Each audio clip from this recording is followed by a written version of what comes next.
let's welcome into our conversation, Lieutenant Colonel in the Reserves, Jonathan Conricus, former international spokesperson for the IDF, senior fellow at the Foundation for Defense of Democracies. Thank you very much, Lieutenant Colonel Conricus, for your time. So I want us to begin not with the headline, nor with what is to come.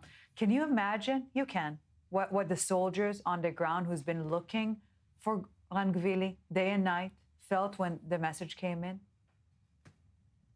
Yes, Shalom, thanks for having me. I can imagine what they felt. I don't want to imagine what they and their friends had to go through until they found the correct body.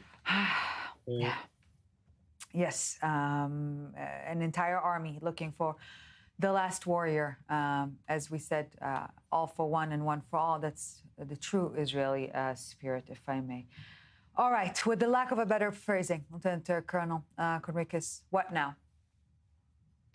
Right, so when we look ahead, so this is, if we detach ourselves emotionally as Israelis, as people who care about the family deeply, and I join in the words that Jonathan said about healing, super important. We put that aside and look at strategic regional business, then I would say the following. This now allows, sadly, Hamas to claim, and for the Americans and the Qataris and the Turks to go ahead and say, let's move on to stage 2, because the missing body of murdered Ran Gvili was what stood in the way of that. Now that he has been repatriated, I think things will go ahead, and this may be a surprise, but it isn't looking good, because at the end of the day, we're going to see a Gaza Strip where Hamas will still have weapons. Nobody is coming to disarm Hamas. And Hamas will still remain either directly in control of the Gaza Strip or indirectly in control of the Gaza Strip. And that is a far, far cry from the number 1 and 2 goals that the Israeli government set forth to achieve, which is to disarm Hamas and to dismantle their political control over Gaza.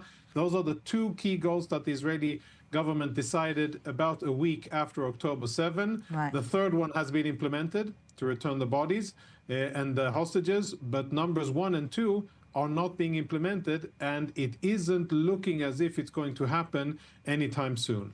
So speaking of Rafah, yes or no, maybe, choose your battles, etc. Is this the battle worth taking?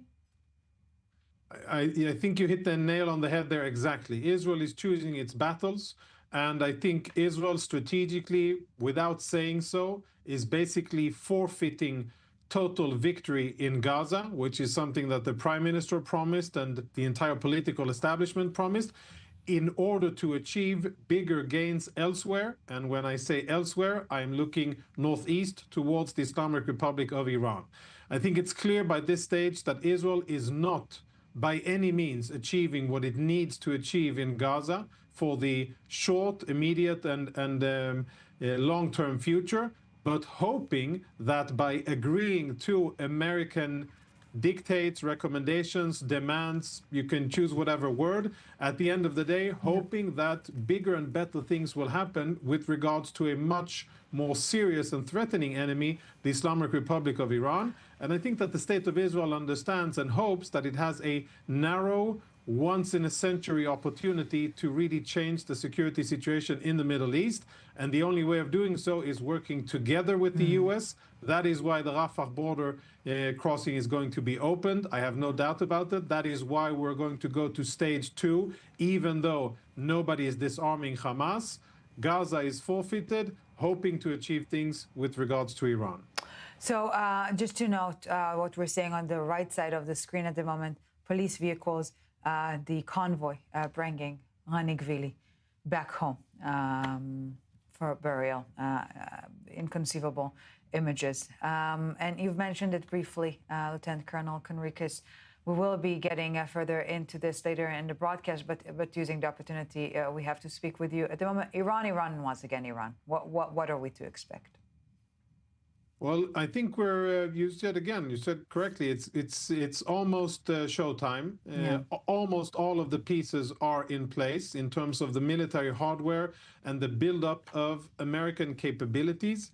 in order for the president to be able to, once he decides, actually take action. And I believe that that is exactly where we are now. It's a decision by the President of the United States and a very small circle of people that he trusts, eventually whether or not to strike.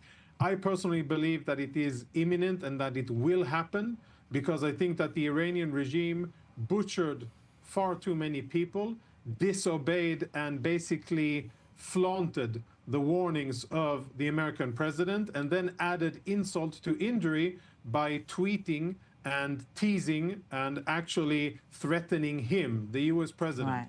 And contrary to past presidents, I don't think that this president is going to take that lightly and to let that be the final sentence. If it is the final sentence, it'll be probably the worst display of leadership that we've seen in the last century, speaking very clearly but then not following up. I do not believe that is what we're going to see.